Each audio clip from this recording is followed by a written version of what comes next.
સ્વામિનારાયણ હરે.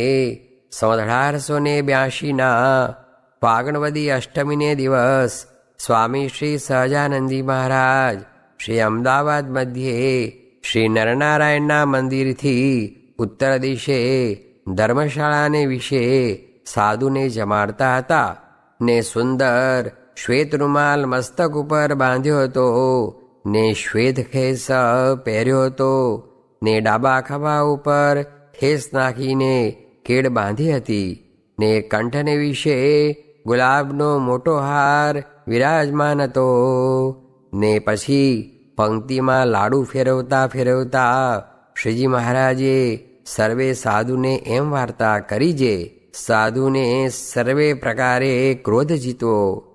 તે ક્રોધ કેવો છે તો જપ તપ જ્ઞાન એ આદિક સર્વે શુભ ગુણને નાશ કરે એવો છે ને હવે જે નિમિત્તે ક્રોધ ઉપજે છે તે નિમિત્તને કહીએ છીએ.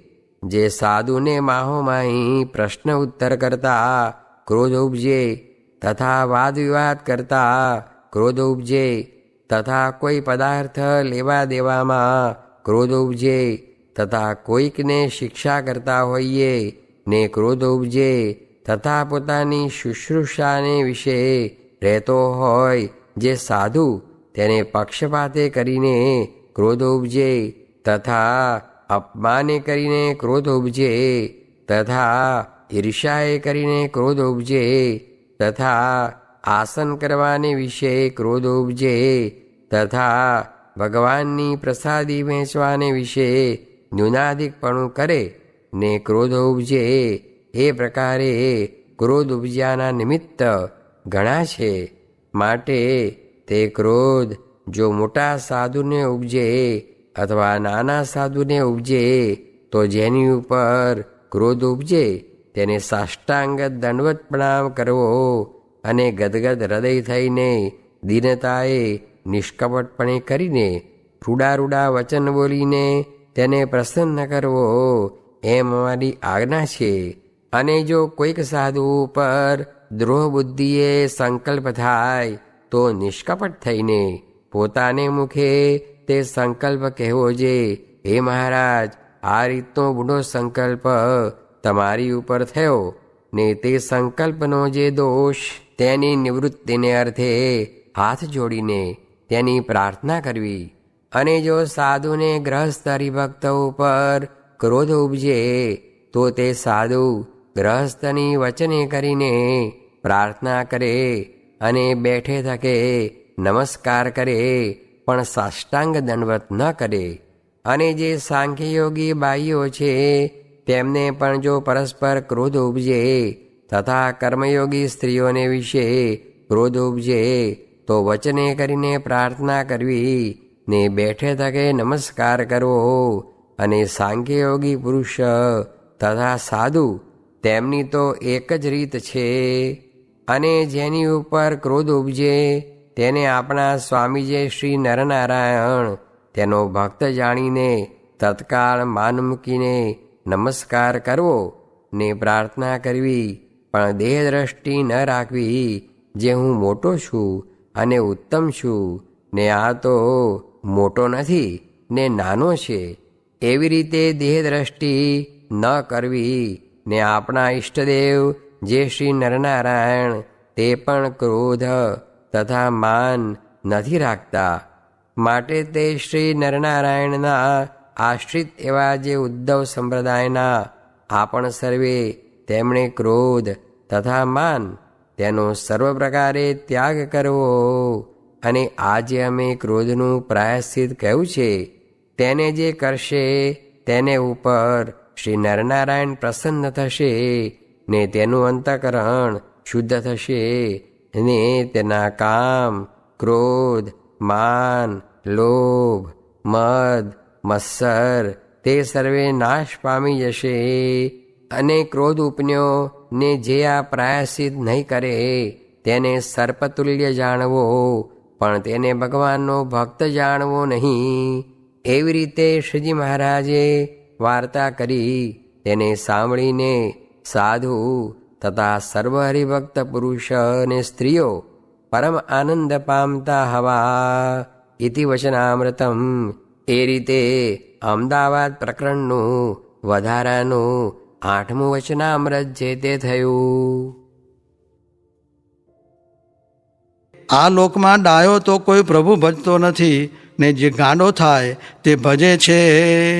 સ્વામિનારાયણ અરે સ્વામીએ વાત કરી છે, મુમુક્ષુને તો નિરંતર હોંકારા કરનારા જોઈએ. તે હોય તો પ્રભુ ભજાય, નીકળતો જેમ વાડામાંથી વાઘ બકરું ઉપાડી જાય એમ થાય. સ્વામિનારાયણ અરે સ્વામીએ વાત કરી છે, જ્યાં સુધી દાઢી મૂછ ન ઉગી હોય ત્યાં સુધી તેમાં સ્ત્રીનો ભાવ કહેવાય. તે સારું એવા સામું દ્રષ્ટિ માંડીને જોવું નહીં, ને એવા સામું જોયા કરે તો સ્ત્રી સામું પણ જોવાય, માટે એવામાં હેત ન કરવું. સ્વામિનારાયણ હરે સ્વામીએ વાત કરી છે, સાધન મનને જાણે કરે છે ત્યાં સુધી મનનું રાજ ટળતું નથી. માટે ભગવાનને સાધુ કહે તેમ કરવું, 11 નિયમમાં રહેવું, એમાં મૂળ નાશ પામે છે. એટલે ફળ ફૂલ થાય નહીં, ને બળે જીતાતું નથી પણ કળે જીતાય છે. તે ઉપર સારંગપુરનું 7મું વચનામૃત નૈમિષારણ્યનું વંચાવ્યું. સ્વામિનારાયણ હરે સ્વામીએ વાત કરી છે, શુદ્ધ થવાને તપ ને અનુવૃત્તિ 2 સાધન છે. તેમાં અનુવૃત્તિ છે તે અધિક છે, તે કરતાં આત્માને પરમાત્મા 2 જ રાખવા છે. સ્વામિનારાયણ હરે સ્વામીએ વાત કરી છે, સાંખ્યવાળા રામદાસજી તે પોતે સુખિયા રહેતા, ને આગલ્યાને વાતે કરીને સુખિયા રાખતા. ને બીજા તો જેમ લોક માહોમાહી વઢે એમ અહીં માહોમાહી કજિયા કરે છે. તે પોતે લઘુશંકા જેવા પણ ન હોય, ને જેમ કૂતરાને હડકારીને કાઢી મૂકીએ એવા હોય પણ એમ કરે. તે માટે એમ ન કરવું, નીકર ભૂંડું થઈ જશે. સ્વામિનારાયણ હરે સ્વામીએ વાત કરી છે, બહાર ભજન કરે બહાર વૃત્તિ ફેલાય. તે જો રજોગુણ તમોગુણ વર્તતા હોય તો કરવું, પણ સત્વમાં તો અંતરમાં જ કરવું. જેણે કરીને ભગવાન સાંભળે છે, ને ઊંડા ઉતરી જવું ને ભજન કરવું. તે પ્રથમ તો ઘણા હરિભક્તની વાત કહી દેખાડી. સ્વામિનારાયણ હરે સ્વામીએ વાત કરી છે, સંવત 1921ના પોષ સુધી પૂનમે પ્રાતઃકાળમાં નવી ધર્મશાળામાં નિવાસ કર્યો. તે દી વાત કરી છે, જેતલપુરના મહારુદ્રમાં કુસંગીએ ભંગ કરવાનું ધાર્યું હતું. તે મહારાજે આગળથી 1 હાર સાધુની, 1 હાર પાળાની અને 1 હાર હરિભક્તની, 1 હાર કાઠીની એમ કોટની પેઠે કરીને પેસવા ન દીધા. તેમાં કહેવાનું શું છે જે જેમ કાઠીઓએ કડકડાટી કરીને પેસવા દીધા નહીં, એમ આપણે ભજનની કડકડાટી કરીને બીજું કાંઈએ પેસવા દેવું નહીં. ને ભગવાનનું રટણ કરવું, તે ભેળું આ સાધુનું પણ રટણ કરવું, તે એમને એમ કર્યા કરવું. સ્વામિનારાયણ હરે સ્વામીએ વાત કરી છે, આજ્ઞા લોપાય કે દુઃખ આવે છે. તે તાવ આવે ત્યારે દેહ બળે, ને આજ્ઞા લોપાય ત્યારે તો દેહ ને જીવ બેય બળે. એ તો માવાભાઈએ ખોળી કાઢ્યું. ભગવાનને સાધુ તો આડા તે આડા જ. વંકા આગે વંકડા, તરવંકા આગે ચોવંક, શીળા આગે પાદરા, ને રંક આગે રંક. પછી એમ બોલ્યા છે, આજ્ઞામાં જેટલો ફેર પડે છે એટલી એ વાંકાઈ, માટે દુઃખ દેખે. સ્વામિનારાયણ હરે સ્વામીએ વાત કરી છે, સંવત 1923ના અષાઢ સુધીમાં વાત કરી છે. નિષ્કામી વર્તમાનમાં ઘસારો લાગે તે વાત મહારાજને ન ગમે. કાંજે એ જ દ્રઢ કરાવવા સારું પોતાનો અવતાર છે. તે પોતે પરણ્યા નહીં ને ત્યાગીના ધર્મ પાળ્યા. માટે મોટેરા જે રીતે ચાલે તે વાંસે બધા માણસ ચાલે. તે કહ્યું છે જે યદ યદ આચરતી શ્રેષ્ઠસ તત્તદ એવેતરો જનઃ. માટે ખબરદાર થઈને શુદ્ધ વર્તવું, ને નિષ્કામી વર્તમાનમાં જેને કસર રહેશે તેનાથી ભગવાનના ધામમાં નહીં જવાય ને નહીં રહેવાય.